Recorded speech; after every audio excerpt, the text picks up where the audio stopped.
गुरुर्ब्रह्मा गुरुर्विष्णू गुरुर्देव महेश्वरः गुरु साक्षात परब्रह्म तस्मै श्री गुरुवे नमः. धर्मजिज्ञासा गुरुकुलच्या या सत्रामध्ये शिवलिंगाचं खरे स्वरूप काय आहे याचं आपण समजून घेणार आहोत. तर ज्ञानवापी मंदिरामध्ये जेव्हा शिवलिंग सापडलं तेव्हा हा शिवलिंगाला काहीतरी वेगळं प्राणायाम बोलणं, आणि कॉलेजमध्ये भरपूर चालतं की मुलं एकदम बोलतात की तुम्ही शंकराचं जननेंद्रियाचा अभ्यास हे करता का, पूजा करता का, वगैरे वगैरे, आणि आपल्या मुलांना बऱ्यापैकी ऐकावं लागतं. त्यामुळे शिवलिंगाचं खरं स्वरूप काय आहे हे समजून घेणं गरजेचं आहे. तर इथे तसं दाखवलंय की लिंग या शब्दाचे संस्कृतमध्ये दोन अर्थ आहेत.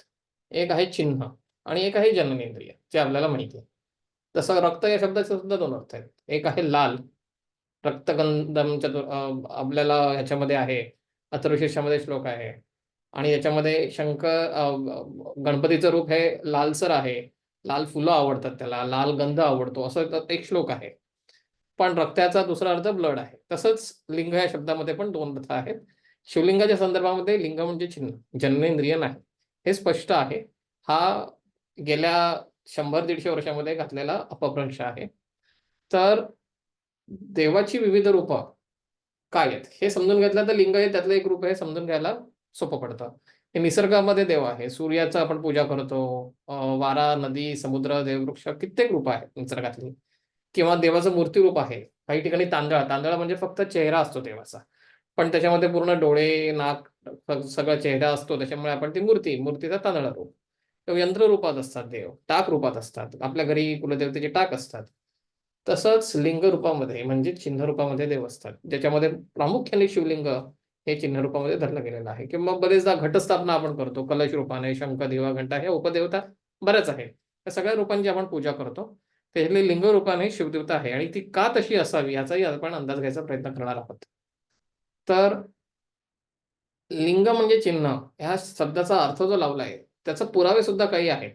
जसं आता इथे काही काही 3 ज्योतिर्लिंगांची मी फोटो लावले आहेत. सगळ्यात पहिला आहे केदारनाथ, डावीकडनं पहिला.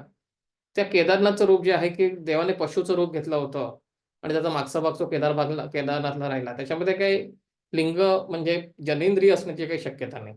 तसंच मधला आहे त्र्यंबकेश्वर, त्याच्यामध्ये 3 लिंग आहेत. एक ब्रह्मा विष्णू महेशाचं रूप आहे, म्हणजे ते चिन्ह आहेत त्यांची, ब्रह्मा विष्णू महेशांची चिन्ह आहेत, आणि म्हणून ते त्र्यंबकेश्वर. उजवीकडचा जो आहे तो गोकर्ण महाबळेश्वरचा आहे. तर ते म्हणजे गोकर्णाची जी कथा आहे की रावणाने तपस्येने भगवान विष्णू प्रसन्न करून भगवान शंकर प्रसन्न करून घेतले, आणि सांगितलं की तुझं आत्मलिंग दे मला, तुझ्या आत्म्याचं प्रतीक दे, आणि ते त्याला असं दिलं जे हृदयासारखं, थोडंफार हृदयासारखं, थोडं असं वेगळं असं ते दिसतंय. तर ते तसं आहे, आणि जमिनीमध्ये हे आत्मलिंग आहे जे गणपती बाप्पाने तिकडे स्थापन केलं, असं सगळं आहे. तर हे उदाहरण म्हणून दिलेलं आहे की बाबा ह्याच्यामध्ये कुठेही जन्मेंद्रिय असं काही हे नाहीये. अदरवाईज हे रूपं घेतलीच नसते देवाने. त्याच्यानंतर ज्योतिर्लिंग, 12 ज्योतिर्लिंग आपण म्हणतो. तर ते काय, तर ज्योतिर्लिंग म्हणजे शिवाच्या दिव्य ज्योतीची अनुभूती देणारे शिवलिंग. की त्याची जी ज्योत आहे, त्याची जी प्रभा आहे, त्याची अनुभूती आपल्याला त्या लिंगाचं दर्शन घेताना होते. आणि ज्योतीचे लिंग असं त्याचा अर्थ नाहीये. किंवा आत्मलिंग म्हणजे त्याच्या आत्म्याची अनुभूती देणारे, जसं त्याचं विशेष रूप आहे ते देवाचं, की देवाची दिव्य आभा तर दिसतेच, पण ती त्याची अक्षरशः आपल्या हृदयातनं काढून दिलेलं लिंग ते रावणाला काढून दिलं होतं. गोकर्णाची कथा पूर्ण वाचली तर ते सगळं कळेल. आणि शाळुंका जी असलीच पाहिजे असं काही नाहीये. जसं ते म्हणतात की पार्वतीचं रूप आहे शाळुंका, आपण ते मानतो फक्त, की कुठेतरी बाबा हळद कुंकू व्हावं म्हणून आपण शाळुंकेवरती वाहतो. पण तशी असलीच पाहिजे असं काही शास्त्र नाहीये. तो वरचा जो टोकेरी भाग असला की ते शिवलिंग. गुरुवाणीतील मार्गदर्शन असं आहे, जे अतिशय आपल्याला महत्वाचं आहे, की आपला मानवी देह हा लिंगरूप आहे. आपण आपलं जे जन्मेंद्रिय आहे, ते चिन्ह मानून आपण समजतो की मुलगा आहे की मुलगी आहे. तर ते लिंगरूप असल्यामुळे आपण शिवलिंगावर अभिषेक करून आपलं देह आणि मन शुद्ध होते. त्याच्यामुळे अति कामवासना जिकडे आहे, आजकाल यंग जनरेशनमध्ये बऱ्यापैकी जाणवते, तिकडे त्या मुलींकडनं शिवलिंगावरती अभिषेक करून नक्की घ्यावा. शिवलिंगाचं दुसरं मार्गदर्शन असं आहे की शिवलिंगाचं एक टोक वरती आणि दुसरे टोक भूगर्भात असतं, आणि भगवान शिवाने भूगर्भाचा शोध घेतला, त्यामुळे शिवलिंगावरती रुद्राभिषेक करून जमीन टणक होते आणि भूकंपासारखी आपत्ती सुद्धा टळते. तर हा जो मार्गदर्शन आहे ते या संदर्भामध्ये आहे की ते टोक हे नुसतं जे दिसायला, आणि हे आपल्या घरातल्या शिवलिंगामध्ये हे आपण तात्विकदृष्ट्या समजू शकतो, पण ते जे ज्योतिर्लिंग आहेत, जे जमिनीला चिकटलेले आहेत, ते नुसते वरती चिकटलेले कोणी आणून चिकटवलेले नाही आहेत.